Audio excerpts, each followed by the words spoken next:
Kak Sherina mungkin sedikit Kak Sherina. Pihak Sherina Munaf dan Uya Kuya memenuhi panggilan Polres Metro Jakarta Timur guna mengklarifikasi dan memediasi perihal penyelamatan kucing milik Uya Kuya yang sempat dijarah massa. Usai menjalani mediasi, kedua belah pihak pun sepakat untuk menyelesaikan permasalahan secara kekeluargaan. Nantinya, kucing-kucing milik Uya Kuya yang berada di tempat Sherina pun akan dikembalikan. Kami sebagai dari Polres Metro Jakarta Timur untuk memediator. Dan alhamdulillah ternyata setelah kita mediasikan dari niat yang baik ini menjadikan penyelesaian dengan musyawarah kekeluargaan. Artinya saya memberikan apresiasi kepada kedua pihak bahwa permasalahan itu bisa kita selesaikan secara damai dan saling menghormati. Di lain sisi, Uya Kuya menyatakan masih ada 3 kucing peliharaannya yang belum ditemukan pasca peristiwa penjarahan di rumahnya beberapa waktu lalu. Dari Jakarta, Rizky Paluvi, iNews melaporkan. Komedian sekaligus politisi Eko Patrio mendatangi Ditreskrimum Polda Metro Jaya. Eko mendatangi Polda Metro Jaya untuk memohon penangguhan penahanan terhadap salah satu terduga pelaku penjarahan di rumahnya. Eko Patrio mendatangi Ditreskrimum Polda Metro Jaya pada Jumat malam. Kedatangannya meminta pihak kepolisian untuk melepaskan salah satu terduga penjarahan di rumahnya. Eko mengungkapkan bahwa salah satu terduga pelaku yang bernama Rian bukan pelaku penjarahan. Dirinya hanya mengambil kucing milik Eko untuk diselamatkan. Mas Eko mungkin seperti apa? Ya, Rian itu adalah yang pertama kali ngambil kucing saya. Ya, ngambil kucing saya, terus udah gitu dia menyelamatkan kucing saya, dan setelah menyelamatkan dia ingin juga mengembalikan kucing, tetapi kucingnya tertahan sama dia. Sebelum dibalikin ke saya sudah diambil oleh kepolisian, oleh bapak-bapak di Polda sini. Akhirnya ya udah, kita koordinasi, kita komunikasi, memohon agar Rian ditangguhkan penahanannya. Dan alhamdulillah malam ini Rian pulang tadi, dijemput oleh keluarganya, ada kakaknya dan juga ada ayahnya. Sebuah mobil minibus di Kabupaten Indragiri Hilir Riau terbakar. 2 penumpang berhasil diselamatkan oleh pengendara lain, namun keduanya mengalami luka bakar hingga 75%. Belum bisa dipastikan apa penyebab mobil terbakar, namun warga sempat mendengar ledakan sesaat sebelum mobil terbakar. Proses pemadaman. Kapal KLM Mariam Indah terbakar di perairan Luwu, Kabupaten Banggai, Sulawesi Tengah, Sabtu dini hari. 1 orang tewas dan 2 orang masih dalam pencarian usai menceburkan diri ke laut ketika kebakaran terjadi. Petugas dan sejumlah nelayan hingga kini masih menyisir laut untuk mencari korban hilang. Sebuah truk menabrak truk di depannya yang sedang terparkir di tepi jalan di kawasan Ciro Balong Bendo, Sidoarjo, Jawa Timur. Diduga pengemudi mengantuk sehingga tidak melihat ada truk yang sedang terparkir di depannya. Akibat kejadian ini, supir truk meninggal dunia usai mendapatkan perawatan medis di rumah sakit.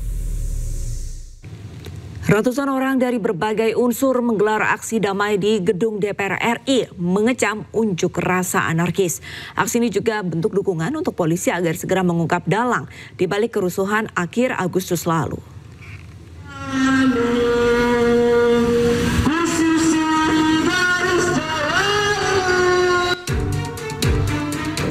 Di bawah guyuran hujan deras, ratusan orang dari berbagai unsur seperti driver Gojek online, mahasiswa, pelajar, pemuda dan wanita Jumat sore menggelar aksi damai di depan gedung DPR RI Jalan Gatot Subroto, Jakarta Pusat. Aksi digelar sebagai bentuk keprihatinan atas demonstrasi yang berujung kerusuhan dan anarkis pada akhir Agustus lalu.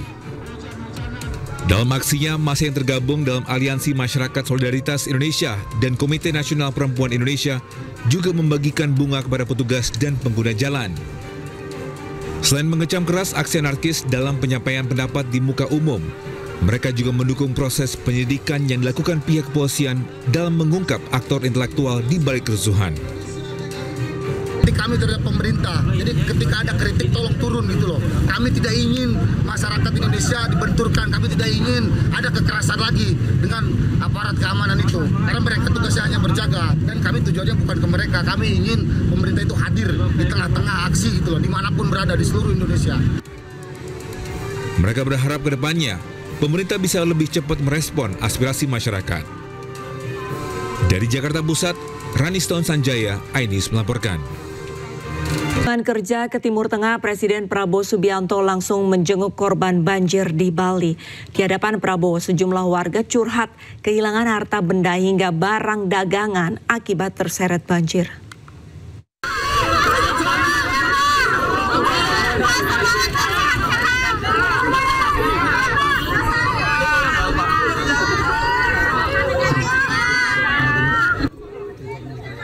Kedatangan Presiden Prabowo Subianto di kawasan Pasar Kumbasari yang berada di Jalan Gajah Mada, Denpasar, Bali disambut meriah warga. Sejumlah warga berebut ingin bersalaman dan bersuah foto dengan Presiden Prabowo.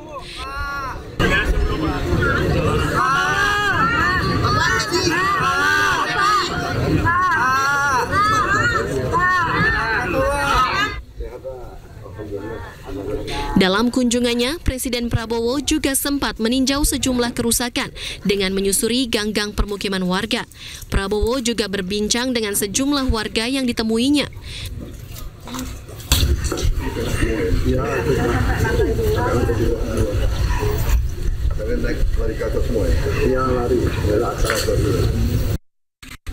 Presiden Prabowo juga berbincang dengan sejumlah anak-anak yang ditemuinya di lokasi terdampak.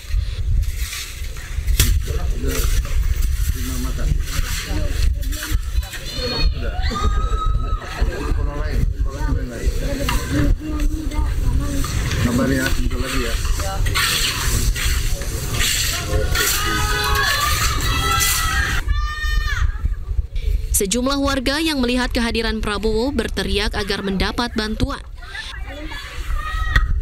Nanti dibantu. Iya, nanti dibantu ya. Ganteng juga Bapak. Iya, aduh, itu biasanya lihat dikit aja, Pak. Gitu. Pak Teddy. Yang lebih ganteng Pak Teddy ya.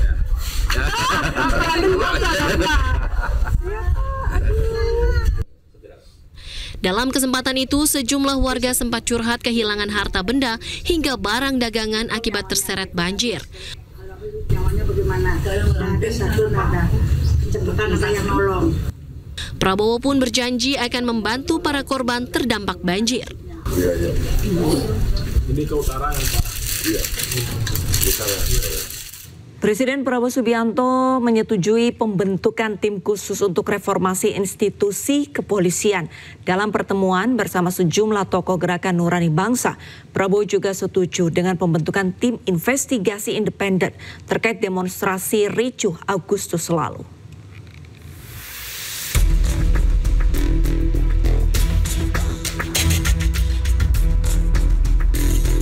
Presiden Prabowo Subianto gelar dialog tertutup selama hampir 3 jam bersama sejumlah tokoh Gerakan Nurani Bangsa di Istana Kepresidenan Jakarta kemarin Kamis. Dalam pertemuan tersebut, Prabowo bersama sejumlah tokoh GNB membahas berbagai isu kebangsaan mulai dari tuntutan masyarakat sipil hingga gagasan pembentukan komisi investigasi independen. Salah satu tuntutan masyarakat sipil yang juga menjadi aspirasi kami dari GNB adalah perlunya dibentuk komisi investigasi independen terkait dengan kejadian Prahara Agustus beberapa waktu yang lalu yang menimbulkan jumlah korban jiwa, korban kekerasan, luka-luka dan seterusnya yang cukup banyak. Presiden menyetujui pembentukan itu. Tak hanya itu, dalam pertemuan tersebut, Presiden Prabowo Subianto sambut positif usulan pembentukan tim khusus untuk reformasi institusi kepolisian. Tadi juga disampaikan oleh Gerakan Nurani Bangsa perlunya evaluasi dan reformasi kepolisian yang disambut juga oleh Pak Presiden akan segera membentuk tim atau komisi reformasi kepolisian. Saya kira ini juga atas tuntutan dari masyarakat yang cukup banyak. Terima kasih. Rencananya, ke depannya pertemuan seperti ini akan digelar secara rutin sebagai sarana memperkuat komunikasi dan kebersamaan antar elemen bangsa. Tim Liputan iNews melaporkan. Pemirsa, Wakil Ketua DPR RI Sufmi Dasko Ahmad membantah telah menerima surat Presiden atau Surpres mengenai pergantian Kapolri. Menurutnya, hingga saat ini pihaknya belum menerima Surpres tersebut.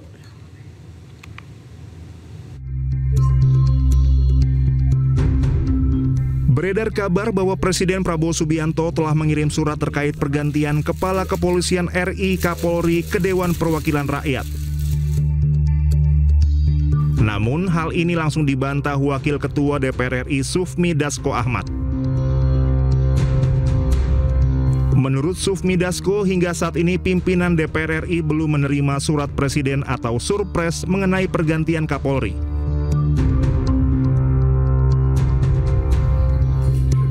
Sebelumnya, tuntutan pencopotan Kapolri Jenderal Listio Sigit Prabowo mencuat saat gelombang demonstrasi yang berujung ricuh pada akhir Agustus hingga awal September lalu. Sejumlah pihak menyorot soal keamanan dan pengamanan hingga korban jiwa yang ditimbulkan akibat unjuk rasa tersebut.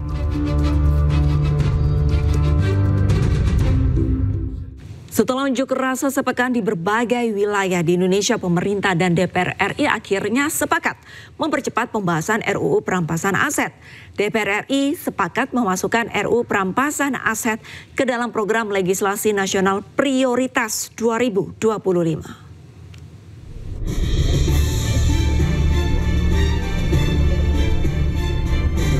Setelah unjuk rasa di berbagai wilayah di Indonesia dan munculnya tuntutan 17+8, pemerintah dan Badan Legislasi DPR sepakat memasukkan rancangan Undang-Undang Perampasan Aset ke dalam program legislasi nasional atau Prolegnas 2025. Menteri Hukum RI Supratman Andi Aktas pun mendukung langkah balik DPR untuk membahas RUU ini. Bahwa insya Allah dalam evaluasi prolegnas yang akan datang, maksudnya sekarang ini itu sudah disepakati akan diinisiasi oleh DPR. Karena itu dari awal juga memang DPR ingin menginisiasi itu, sehingga pemerintah tinggal menunggu hasil penyusunannya, kemudian nanti dikirim, Presiden akan menerbitkan Surpres. Sementara Ketua Balik DPR Bob Hasan memastikan pembahasan RUU Perampasan Aset akan mengedepankan partisipasi publik. Seluruh elemen masyarakat bisa memberi masukan ke dalam RUU Perampasan Aset secara terbuka. Targetnya tahun ini semuanya harus dibereskan, tetapi kemudian kita ini namanya meaningful. Harus memenuhi meaningful partisipasi publik. Meaningful itu adalah yang bermakna. Nah, maknanya adalah apa? Kita jangan hanya tahu judulnya perampasan aset, harus tahu seluruh publik apa isinya perampasan aset itu. Wacana dari pemerintah dan DPR untuk membahas RUU Perampasan Aset sudah bergulir sejak 2023. Kala itu pemerintahan Presiden Joko Widodo telah mengirimkan surat Presiden atau Surpres RUU Perampasan Aset pada 4 Mei 2023. Namun hingga rapat paripurna terakhir DPR periode 2019-2024 pada 30 September 2024, pembahasan RUU Perampasan Aset belum pernah dilakukan. Tim Liputan iNews melaporkan. Warga menggelar aksi dukungan kepada polisi untuk mengungkap dalang di balik kerusuhan akhir Agustus lalu. iNews sore akan segera kembali dengan informasi selengkapnya.